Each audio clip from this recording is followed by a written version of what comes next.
most ionic compound exists as crystalline solid. What mean crystalline? Guys, solid is classifying in two types: crystalline solid and amorphous solid. So what is the difference? Ionic compound, all of them are crystalline solid. The crystalline solids mean that their particles have a specific order repeating pattern. This pattern will give them a strength, and we will see that. So a crystal of any ionic compound is a three-dimensional. So what does the crystal mean? Three-dimensional network of positive and negative ions mutually attracted to each other. In construct to a molecular compound, an ionic compound is not composed of independent neutral units that can be isolated. This is the difference between the ionic and the molecular compound. The chemical formula of ionic compound represented not molecules, but the simplest ratio of the compound's ion. It's different from the covalent compound. As you see here, the sodium chloride, what is the ratio between sodium and chlorine atom? 1 to 1. Calcium fluoride, what is the ratio? 1 to 2. So this is how we represent the ionic compound with a ratio. And this ratio, we represent it as a formula unit. It's the simplest collection of atoms from which an ionic compound formula can be established. Okay? So this is what the formula is. Here, for example, ionic bond and the covalent bond. You could observe the difference here. As you see here, the atom here will share an electron with an atom to form one molecular. A molecule is mean covalent bonded. A compound, definitely it's an ionic. So electron pair shared between atom C and atom D, and as you see that they're forming one molecules. Here in that case, you see that the atoms here will attract to the atom to form a three-dimensional shape network of a positive and negative ion. What we name this? Crystal. Perfect, Muhammad. What we name that? A crystal. And each atom or each compound have a specific crystal shape. We will see that some example for the sodium and the other atoms. If you look to the book at page 169 to the figure 3.3, what is the shape that you see it in of the crystal of the sodium cube? It's a cubic shape. But this cubic shape, it have a pattern. As you see that, if you look here to the negative one, you will see it's surrounded by positive ions from all directions. Also, if you look to the positive ion, the cation, you will find that it's surrounded by negative ion from all directions. And this is shape the crystal of it. So the formation, this is actually how we just represent it as electron dot notation. And what happened? Easy? So this crystal, guys, forming something that's called the crystal lattice. What is the crystal lattice? In an ionic crystal, ions minimize the potential energy by combining in an orderly arrangement known as crystal lattice. There is something common here between the covalent and ionic compound. What it is? The covalent compound was forming at what? And here, the ionic, at the minimum potential energy. But there is a huge difference in the way they form. One formed by sharing, and something happening between the orbitals. What we name it? What we name the something when the two orbitals combine together? Perfect, Anas. Overlapping, right? But here it's electrostatic attraction. They attract to each other, and they stick together by a non-contact force. Attraction support. How the crystal lattice form? We have here two reflecting factors. Repulsion and attraction. Repulsion between what and attractions between what? Tariq. Repulsion between the same charge and attraction between different charges. Exactly. We have here positive and negative charges. The protons and the protons will repel. Electron and electrons will repel from each other. But the opposite charge, if we have positive and negative, will attract to each other. So the attraction force exists between the opposite charges ion within the lattice, and the repulsion force exists between the charged ion within the lattice. How this will affect the shape of the compound? It will affect the strength of the lattice, and you will see that the combined attractive and repulsion forces within the crystal lattice determine what? The distance between the ions. And you could see that. So first, determine the distance between the ion. Second, the pattern of the ion arrangement in the crystal. And you could see that very clear here. We have here cesium chloride and sodium chloride. Of course, if you observe why these ions is actually far away from each other, because the repulsion and attraction force is very high between them here. But here it's less different from that, so the atom is more complex, right? It's more crowded here, right? Because the repulsion is not much like what happened here. This is what determined the crystal structure. And you could see that, do you see the pattern, guys? If it's negative, positive, negative, positive, negative, positive in all the dimension, because we talked about a three-dimensional shape. Okay, Mizu? Okay. So, understand the crystal lattice? Now, for the last idea. So, how this is forming? We don't talk about the characteristics of the ionic compound. When we talk about the molecular compound, we know that it has low melting point, right? But for the ionic compound, have high melting point, because as you see that it's forming in a crystal, and these crystals require much energy to break or to separate this atom from each other. So, the force of attractions between the molecules of a covalent compound are much weaker. Neither the compound is very strong electrostatic attraction compared between the strengths of bond. So, which is one is the strongest, ionic or covalent? Ionic, definitely. So, the difference in the strengths of the attractions between the basic unit of the molecule and the ionic compound gives rise to different properties between the two types of compound. What this property?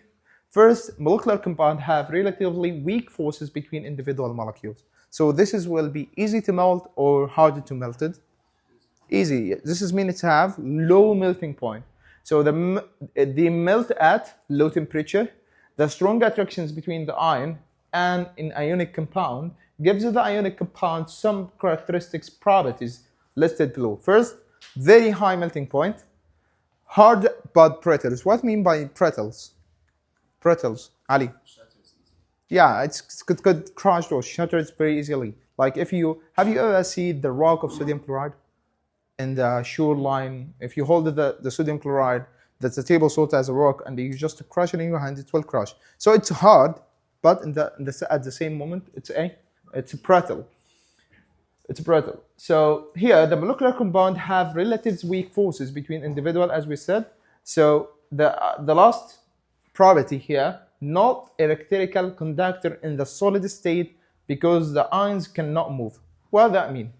In their solid states, we will take in the next lessons, but how actually the electricity moves through the metals or move through anything. The electricity needs something like charge holder to transfer the electricity from point to point.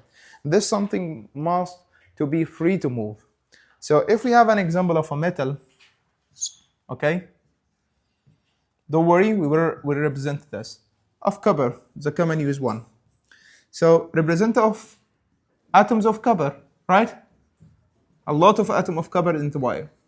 Just imagine that. We have here ionic compound.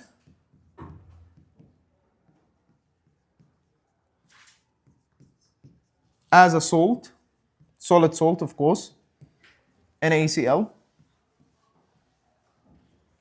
So solid salt, crystal. And we have a solution of salty water.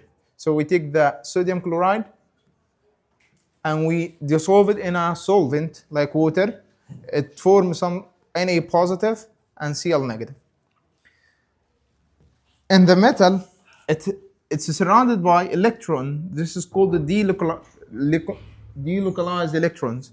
This delocalized electron free to move and could hold the charge and to transfer it. That's why the metal is very good conductor for the electricity, because have tons of free electrons that could free and move. Okay, this is called free electron. We will talk much in details when we study the metallic bond. Free electrons. Here in that case, do you find any ion in the crystal here? No free ions. No free ions. But here, in that case here, the chlorine and sodium, we know that all particles always in motion, right? So this is particles here is free to move and they could hold the charge and transfer electricity or conduct electricity. So the ionic compound, guys, conduct electricity in there if we make a solution from it, but it do not pour conductor in the phase of what? Also, it could conduct when we melt but it have high melting point. So let's get back. Understand what the last property here, guys. What is not electrical conductor, not electrical in the solid state. Do you understand what I mean? So if I ask you why, because the ions cannot move or it does not contain any free ions to move and to conduct the electricity. What do you need, Ali? Here, a comparison in this table here, you could find the comparisons between. We have the first ionic compound and the covalent compound. Do you see the huge difference in their melting and boiling point? For example, we have here the first one, magnesium fluoride. Magnesium fluoride is melted at 1261. If you like for example, carbon tetrachloride, it's a covalent. It melts at what? Negative 23. Very low melting point. Also the boiling here, 2239, here 77. So this comes because of what, guys? Because of the way of attractions. The properties here, what make this compound different from each other? From their property. Because the type of the bond will control the property that the compound look like when they form the compound. How we could identify a compound as ionic? So you can carry out the following procedures in the lab to determine the substance, it's an ionic or a covalent. For examining the substances, all ionic compounds are solid at room temperature. But the molecular compound or the covalent compound could exist as a gas, could exist as a solid, or could exist as a liquid. So if the substance is a liquid or gas, then it's not an ionic compound. However, if it's a solid, then you may or may not be an ionic compound. Because we have some covalent compounds that they are solid in the room temperature. But most of them are liquid and gas. The substances gently ionic compound are hard and brittle. If the ionic compound, then it should be not break apart easily. But if it does break apart, the substance should fractures into tinier crystals and they crumble into a powder. So this is also indicate if it's an ionic compound. Yes, Abdulaziz. Yeah. Heat a sample of the substances. Of course, if we heat it, how could we observe the difference? Ionic, Hamza? Higher in the case of ionic. So I could identify it easily, having high melting and boiling point. If the substance melt, use conductivity apparatus to determine if its melted substances conduct electrical current or not. I said if it's melt or make a solution of ionic compound, it could conduct. But in the case of its solid state, they do not conduct. Because of what? They do not contain free ions in their solid state. So they could not conduct. Finally, dissolve a sample of the substance in water. Why? To see if it's conduct when we dissolve a sample of these unknown substances and it's conduct electricity. This is definitely an ionic compound because it's contain free ions that could conduct the electricity. And this is the end of our class today. We will continue the polyatomic inshallah tomorrow, and that's it. Any questions? Any questions? Stop.